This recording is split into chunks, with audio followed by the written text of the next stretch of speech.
Yep, you heard that right. I fired my therapist.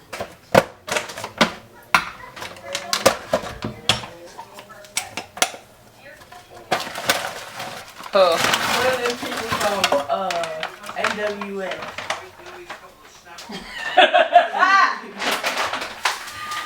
A G. Ain't nothing but a G thing, baby.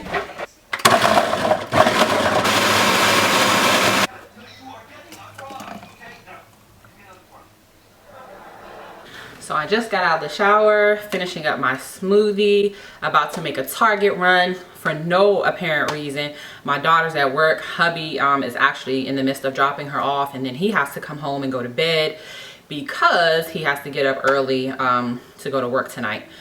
So I'm just going to Target. I don't want to let this beautiful day go to waste. So I also fired my therapist today. So let me just get real here for a second. So I've been seeing my therapist for 6 weeks. I've had therapy before in the past. I love it. I think everybody should have it. In about August, I have a history of anxiety and panic disorder. And I guess everything just kind of caught up to me. And I pretty much was in full-blown panic mode. And I needed help. I had not been seeing my psychiatrist because there was no need for me to. I haven't seen a psychiatrist in 7 years or 5 years. And I hadn't had therapy since in 9 years. And so I was doing well on my own. I decided that I needed some help. I sought help. And I remember this vividly. I called about 20 to 25 therapy offices to seek help. I was in full-blown panic mode. My primary care was trying to titrate my medication, and I knew that the first step was therapy. So I called these therapy offices. Nobody would accept me. They either didn't accept me because they weren't taking new patients, they were fully booked, or they didn't accept my insurance. There were 2 people that I called that I had to leave voicemails for, which was my therapist and another therapist that was private pay, and I didn't know she was private pay. My therapist called me back the next day. The next day, you know, she said that she could take me, and it was a sigh of relief.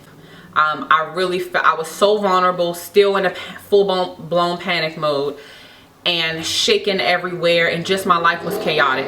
She had asked me a few questions about like insurance and stuff like that. She got right to the money, and that's fine. The second sentence that she presented me with was, "We may not get along. I might not be the fit for you, but you'll let me know after the session." That's exactly what she said. I thought that was really odd and brutal, especially for someone like me who was super vulnerable.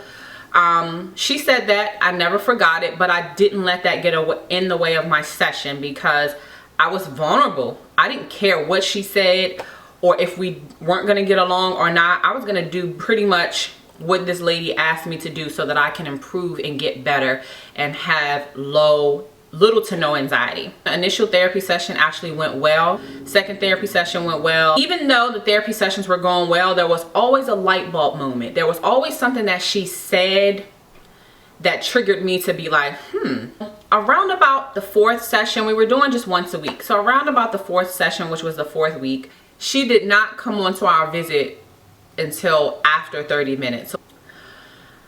At that time, I got so angry during the time that I was waiting for her to log in that I became more anxious. I felt like she felt like my time was invaluable and that I was vulnerable and that she was taking advantage. The excuse that she gave me sounded like BS. She said that she had some sort of water issue problems in her home at the time. Again, this is so unlike me. I am a very structured, I have high expectations. I'm very professional when it comes to being professional.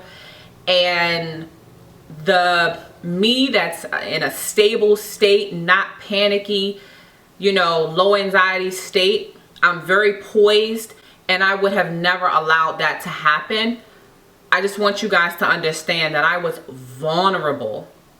I was so vulnerable that I did not care. I just wanted help. Having anxiety can be hard to talk about these things. At that moment, it had me questioning a lot of things about her, a lot of things that she was saying during my session. The following week, I got sick with the suspected COVID, and I sent her a message to let her know that I would be canceling our session. And she called me right as she got the text. Literally, 5 seconds couldn't have passed. I sent the message and she was calling me. So I answered the phone, and I was just like, before I just thought about it. I was like, why is she calling me? I don't feel good. This was in the middle of when I just really felt terrible. She called me and she asked me what happened at the hospital and, you know, all these different things. And then she started talking about herself and how she had similar experiences, which brings me to another thing that bothered me, is that during our sessions, every session, she would always talk about herself and her own personal experiences. And I didn't like that. I felt like sometimes I was being cut off and I wasn't able to finish a thought, and I just didn't like it. She was just like, you know, really compassionate and talking to me like, oh wow, okay, so that's what they said, okay. And then her voice switched and she was just like, well, let me just tell you this. I don't think you should be canceling sessions right now. Literally, it went from that to that. She said, I think this is the time that you need this support. But I will cancel your appointment and I'll see you next week. And that was it. So I was like,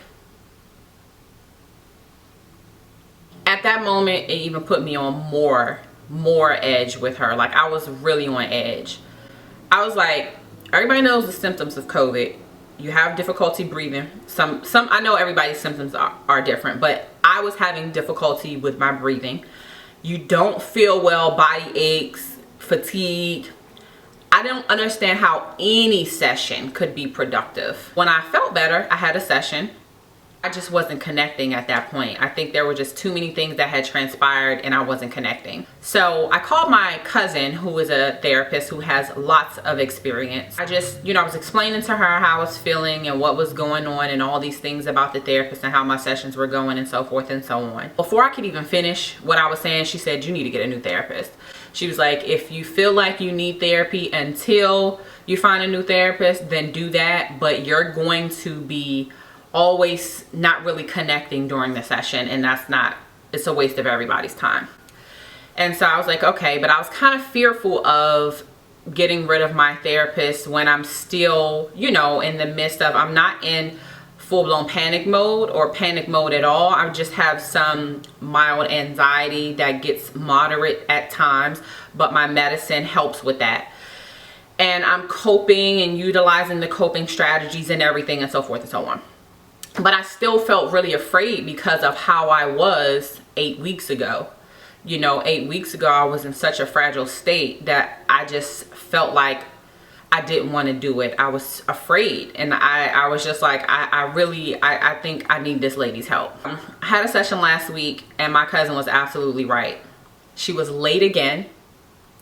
That made me anxious and high anxiety before the session even started. I felt like she felt like my time was invaluable. She again gave me another BS excuse about she had some things going on with her daughter. The session was terrible. It wasn't structured. It felt like she was all over the place. She wasn't guiding me. I was like feeling really good and I had a good week. Even though I was sick, I just kind of felt like my mind wasn't rested for so many months because I was in such a panicked state that my mind had been forced to be rested during the time that I was sick. So it was a blessing in disguise. So I was expressing that to her. She was like, oh, you know, that's good. It sounds like you're doing really well. She said, but you know it's gonna come back. I'm also a spiritual person that believes that I'm gonna be an anxiety survivor someday. So I wasn't expecting for my therapist to tell me, you know it's gonna come back, right? I thought about it and I had talked to my husband about it and he wanted me to fire her a long time ago. He doesn't even think she's a real therapist. I'm no longer seeing her. I'm actively looking for a therapist. But while I'm stable, I'm looking for a therapist. So I'm not desperate at this point. I feel much better, and I think it's all gonna work out in my favor. I really do appreciate what she provided me during the time that we did work together, which I did express to her. My cousin recommended that if I were gonna sever ties with her, that it would be a great idea for me to explain to her exactly what it was that I was feeling and why I was actually terminating services. I'm usually not that kind of person. I'm usually I'll cut you off and not even tell you why type of person. But I thought it was only fair, like my cousin recommended, and it felt great to actually do so. So I did express to her my concerns in a very professional manner. The fact that I was going to therapy and having more anxiety from my therapist, that's what made me fire her. And to Target we go.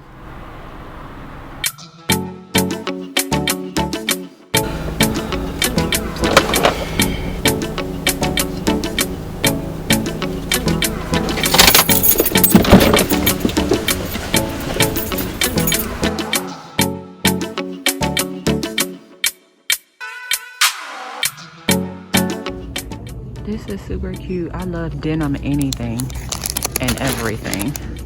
Oh, and they're only $4.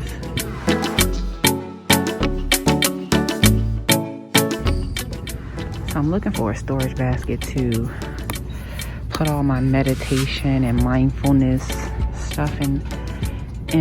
They're kind of all over the place. So I thought that this nice basket would go great for me to put like my stuff in.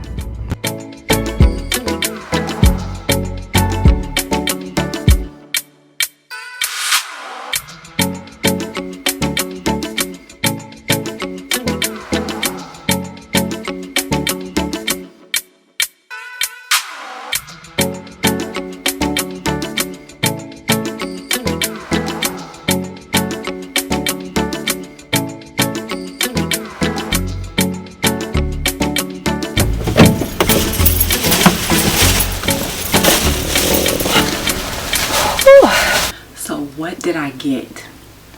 Let's show you. Hubby is sleeping, so I can't be too loud. That's why I'm whispering.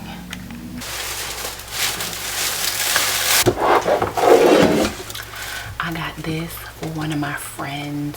She was talking about nostalgic candy the other night when we were at happy hour, and I thought this was really, like, she mentioned these, so I thought that would be cute. I bought these, of course, for the toilet. One of my favorite all-time movies that I can never not watch when it's on. I bought these yoga cards. I am a yoga instructor, and I thought these were really cute and they were on sale. I bought this journal to use after I read my current mindfulness book. I have a journal that I'm currently journaling in, but this is like a guided journal. And then I bought this cute little basket to put all of my mindfulness stuff in, like this book, you know, the things that I'm currently utilizing specifically for mindfulness. Lastly, I got a package from one of my favorite chai companies. Just give you a closer look at what they're called. It's from Chaiwala, and it's a Canadian based company, and I've been using their tea or chai tea for the past couple of months.